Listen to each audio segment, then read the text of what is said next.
Hello and welcome to Atop the Fourth Wall, where bad comics burn. For the previous 3 years, we've looked at Silent Hill comics. Well, we're pretty much out of Silent Hill comics. The ones that suck, anyway. Now it's time to dive into another horror franchise. The Thing. If you're not familiar with The Thing, here's the basic rundown of all 3 movies. A team at a remote polar outpost has an alien stalking them.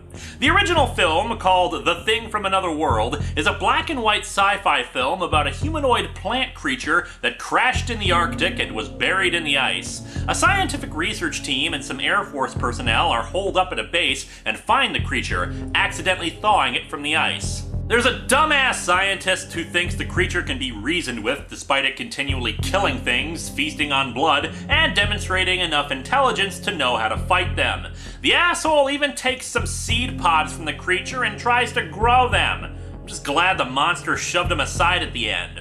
I know many people consider this film to be really great, and I admit it's a good science fiction film, especially for its time, but in the end, I don't think it holds a candle to its remake. John Carpenter's The Thing is a masterwork of suspense. While the Arctic was just kind of there in the original film to keep the crew from radioing for help, the Antarctic atmosphere of The Thing truly works to its advantage. You feel how cold this place is, especially after every time they have to go outside in the storm.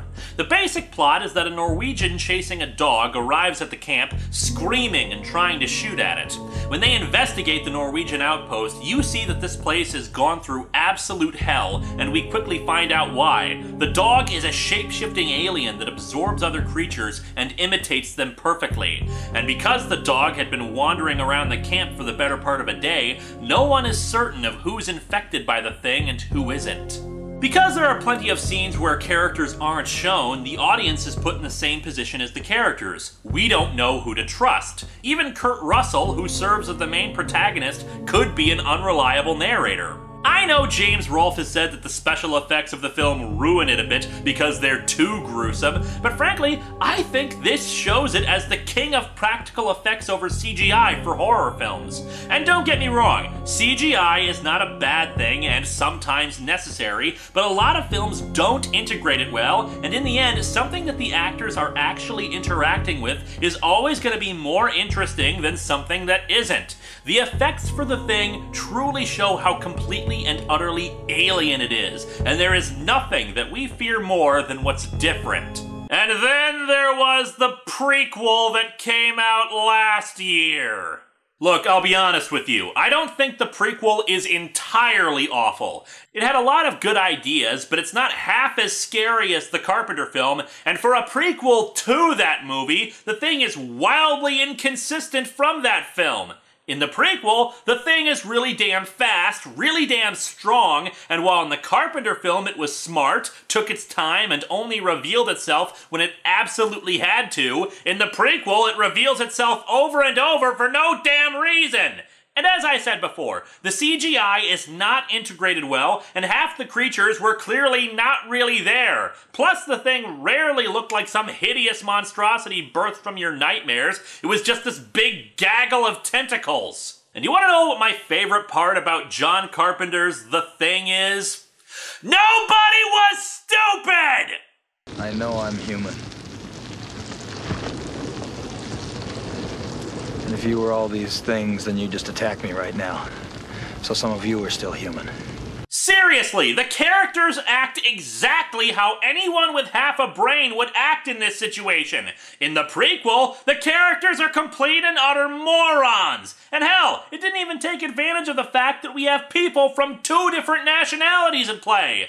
And yes, I've heard from people that Norwegians are taught English at an early age, but damn it, if you don't use that English, like, say, being at an Antarctic research station with only other Norwegians around, you'll probably start to forget it. And in a movie that's supposed to be about paranoia, tension, and mistrust, they don't utilize a very basic way of building mistrust, not being able to communicate with each other? Ugh, like I said, the prequel had good ideas, but it did not take advantage of them. So where does that leave us? Well, before the John Carpenter film, there was another adaptation of Who Goes There, the original story that all these movies are based on. And it was in comic form! Let's dig into Starstream #1 and take a look.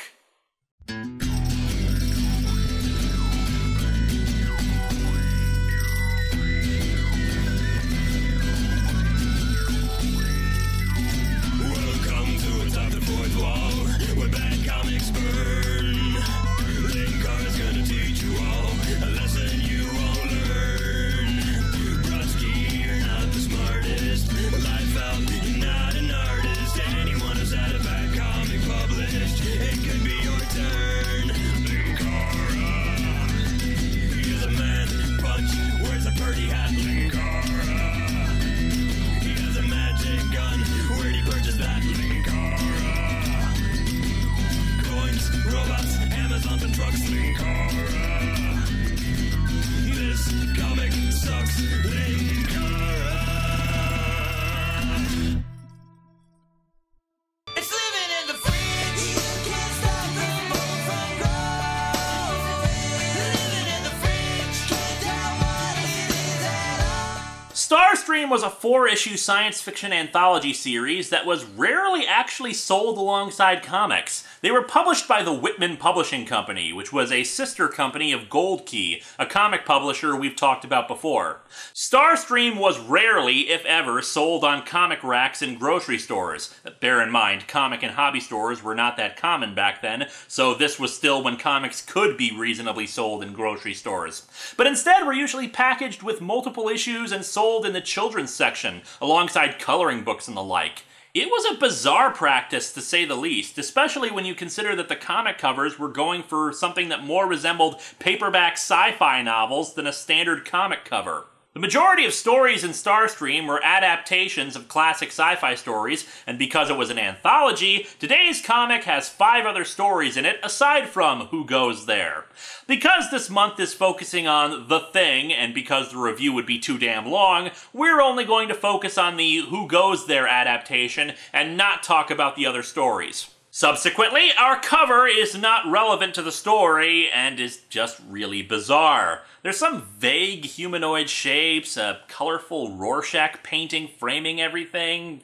I have no idea what the hell it is we're looking at, but I'm sure I'd be able to make sense of it if I was high. Or it could be some kind of magic eye thing. Oh look, a bunny! We open in the Antarctic, where 4 men are standing over a spaceship encased in very cracked ice. Seriously, look how cracked that ice is. It looks more like a broken mirror or something. There were 37 scientists, technicians, and support personnel. There are 37 people in this comic? Jeez, and people say the anniversary movies have too many characters in them. Trying to unlock the natural secrets of the Antarctic, equipped to face any challenge of that frigid world. I brought the umbrella. Cuisinart. Ice cubes.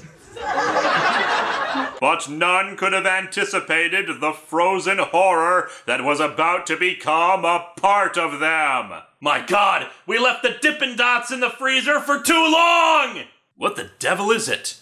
It could be anything from a prehistoric seal to a grand piano. It's a flying saucer, you idiots! For crying out loud, if we can look up through the ice like this and see you guys perfectly, you should be able to see it just fine. I'll ignore your piano joke, Dr. Copper. You know damn well that a piano killed my father.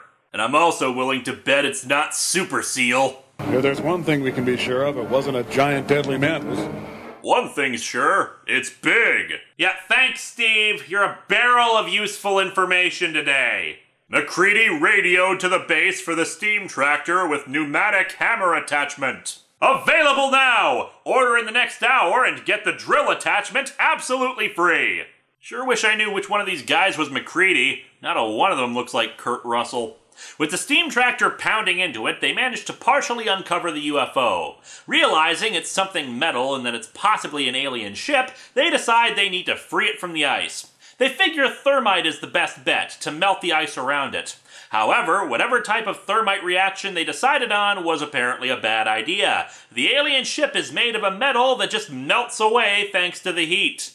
Alien metal couldn't withstand heat, much hotter than any re-entry friction. I'm gonna let the comic get away with this because some thermite reactions do reach upwards of 4,500 degrees Fahrenheit, and re-entry friction on a shuttle is about 3,000 degrees. However, I will pipe in that the original story says that the reason that the thermite ignited the hull was because it was based off of magnesium. Which, if you were to make a spaceship out of it, well, chances are it would be a puddle of goop before it hit the ground, if not just vapor. So yeah, the ship is completely vaporized, leaving nothing but hot water. Water. Nothing left but hot water. I'm just gonna stand over this hot water while it cools so it can freeze over and trap me. The flash was so bright as to dim or temporarily blind some of them, and they stumble back towards the tractor. However, they do spot that the destruction of the ship revealed a part of the ice with a strange figure inside of it. Well, better get that thermite again. Nah, I'm just kidding. They're smart enough to realize that they shouldn't risk it after losing the spacecraft and the scientific find of the century. So obviously, they're gonna be extra careful with this one. And by that, I mean MacReady shoves a pickaxe in its forehead. Yuck! The axe went right into the thing's skull. If that's what it is. Boy, MacReady's gonna have egg on his face when he finds out that that's the alien's crotch. Blair, the blindest, stayed rooted while the others brought power saws from the tractor. Boy, it's a good thing they told us that, otherwise I would have been wondering what the hell Blair was doing. Within 40 minutes, they've gotten the thing out of the wall, naturally making sure to shape it into a perfect rectangular prism.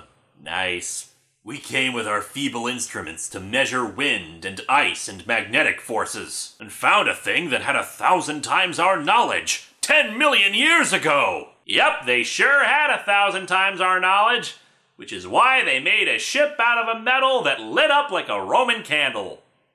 I imagine cigarette breaks would be awkward on this planet. They put the ice cube into the back of the tractor, covering it with only a tarp. And Blair. On the trip back, Blair stretched out on the tarp-covered thing without a second thought. Yeah, maybe he should have been thinking a tad bit more. They're in Antarctica and probably have been outside for more than an hour, and you're stretching out on top of a frozen block of ice. The fact that Blair didn't freeze to death is pretty damn impressive. Blair suddenly awakens while screaming, telling the others that he had a terrible dream where the alien in the ice was alive and commanding him. What about it, men of science? Enlighten a lowly second-in-command military mind. Damn you, men of science! What has science ever done for us? Except for this tractor. And the thermite. And interplanetary travel. Damn you, men of science! Game on, get your game on. Oh, we'll be right back, people.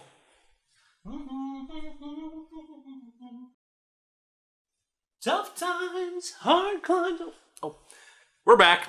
We'll take 'em on together. They wonder if the thing could still be alive, since there are microbes out in Antarctica that quick freeze and then thaw to life months later, but they dismiss it due to how complex a life form the alien must be.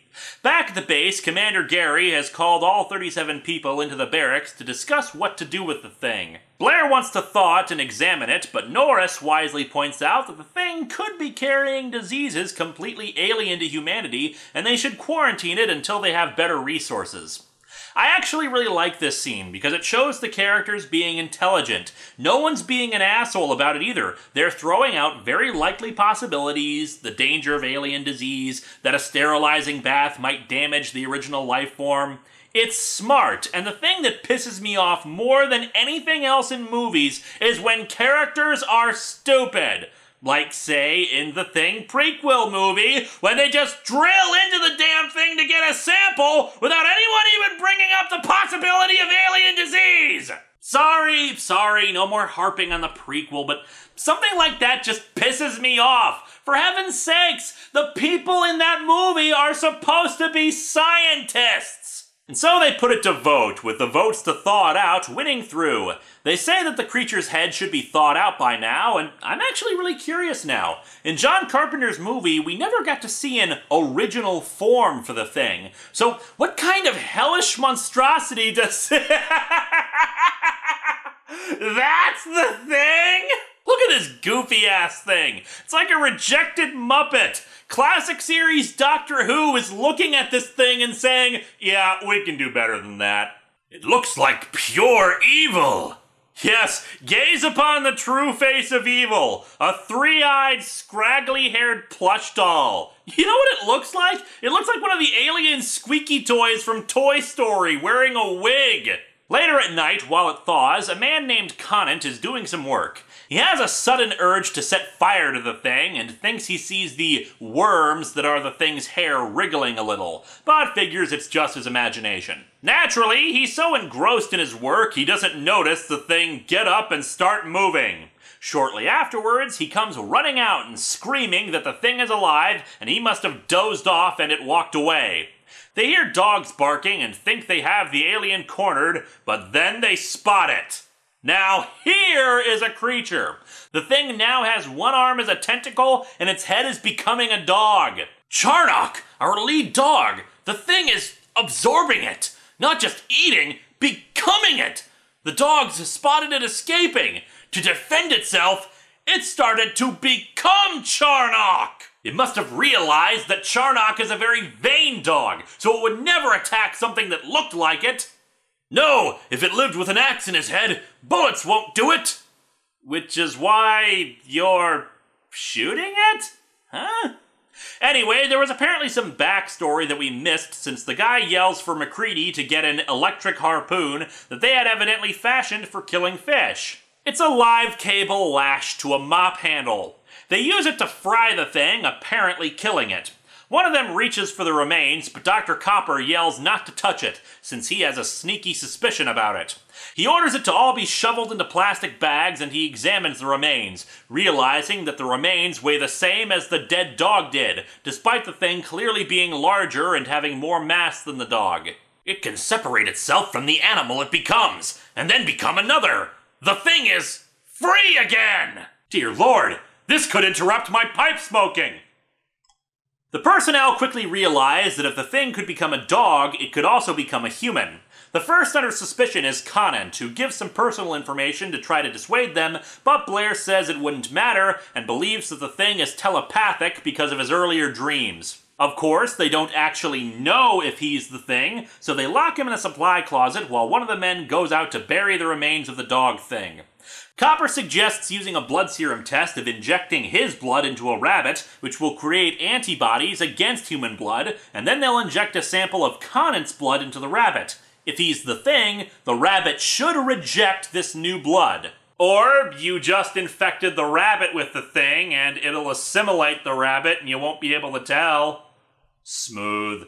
Also, here's a dumb question. They said earlier that Conant is a scientist specializing in cosmic rays, half the personnel are military, and they have equipment for excavation from ice and astrological study. What the hell do they have test rabbits for? Anyway, they hear screams from outside and see that the dog thing is regenerating. The man who is burying it, Kinner, quickly grabs some kerosene and burns the thing away.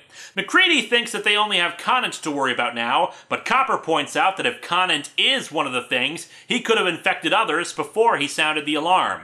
Blair shows up pouring kerosene everywhere and starts yelling like crazy. I had the same thought, Dr. Copper! That's why none of us must carry this thing back to civilization! We must burn! All of us burn! Oh, well, clearly I've been saying it wrong this whole time. Welcome to Atop the Fourth Wall, where bad comics burn! MacReady doesn't tolerate this kind of crap on his watch and promptly decks Blair so hard that the kerosene can is left suspended in the air. Actually, come to think of it, that might be gasoline. Great, not only do they have to deal with the thing, but they're gonna have Vapora on their hands soon. Commander Gary orders Blair locked up in the tool shed and tells Copper he needs to think of a faster test, which Copper has already figured out. Everyone is called into an emergency meeting save for Kinner, who was the cook and has gone completely insane, locking himself in the kitchen and singing hymns. Wonder if Blair is doing the same thing in the tool shed. Anyway, Copper has reasoned that every part of the thing is a living, independent creature and will try to stay alive if threatened. As such, he puts some of his own blood in a test tube and puts it over a Bunsen burner's flame. He figures if it's alien blood, it'll react to the fire and try to escape the test tube, while human blood will just boil and singe. Gary volunteers after the doctor and it reacts, revealing that he is the Thing. And of course, Gary Thing has already grabbed an axe and tells them to come and get him. They were on him, a wall of human frenzy. Stop him! Kill him! Nothing must live! Just look at this. Not a one of them is arming themselves. According to the narrative captions in the next panel, they literally tear the Thing apart with their bare hands. They tore the Thing apart before it had a chance to revert to its own form. Oh, yeah, because clearly it was only dangerous if it was the googly three-eyed Thing. It can't do anything with an axe. Once it's ripped apart, they use the electric harpoon to fry it once more. Yeah, because that worked so well the first time, except when it didn't and it came back to life. One of the other crew members wonders why the Thing doesn't just attack them all, but MacReady reasons that they have superior numbers against it, so everyone needs to take the test. MacReady passes the test, but the next man refuses to take it. But no test was needed. The lineup was clear and instantaneous. And yep, Conant was indeed infected, and we see that Kinner was infected as well. But it wasn't just the Thing that was inside the singing Kinner. He had the music in him too.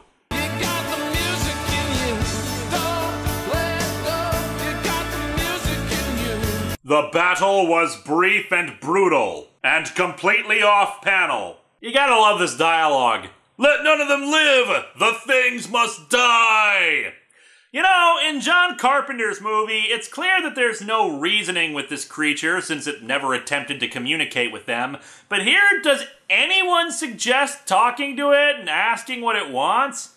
Just saying, they're jumping pretty quickly into the homicidal rage. After burning the remains of the others, they finish up the test and make sure all the remaining people are human. MacReady orders them to contact the outside world and let them know what's been going on, but Copper points out that they forgot about Blair and need to test him too. I also just realized that Copper in this version is rocking a Santa Claus beard. He brings the gift of common sense. When they get to the shed, they hear a strange humming noise from inside, and, peeking in, MacReady can tell it's not Blair. They burst through the door and light the creature inside ablaze. The last sight of that alien nightmare literally burned itself into their memories. No, that's still a bit of a stretch for literally, but whatever, it's close, so I'll give it to you. They find a strange device inside the shed, and Santa Copper reasons that it's some kind of power source for a backpack.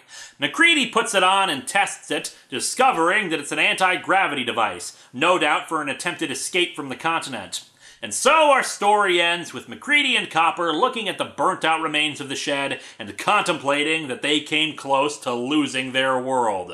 I know, Mac, sheer accident it landed here. Couldn't possibly happen again. Could it? Call this number and cast your votes. Could it happen again? This story is okay.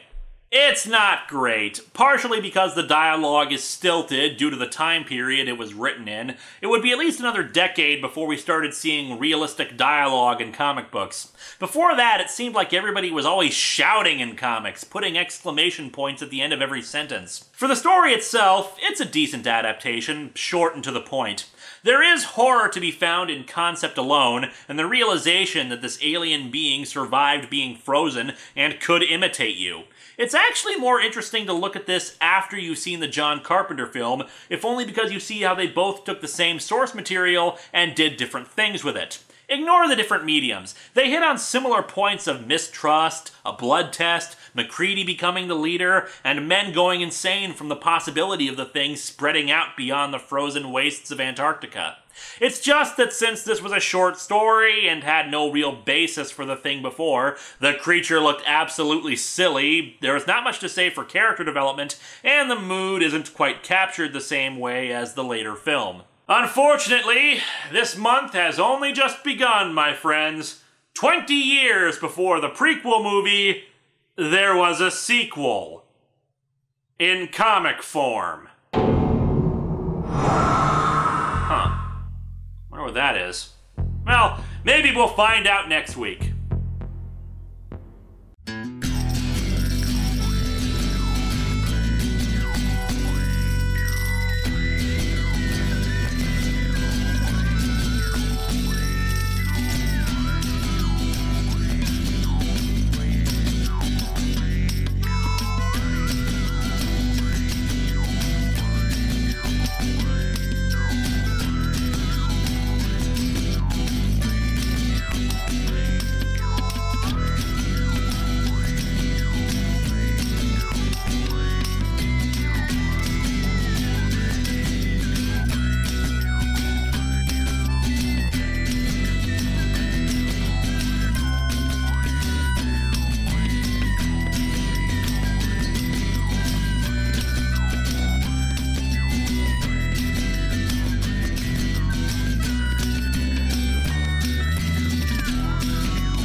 It's time to face your maker on The Muppet Show tonight.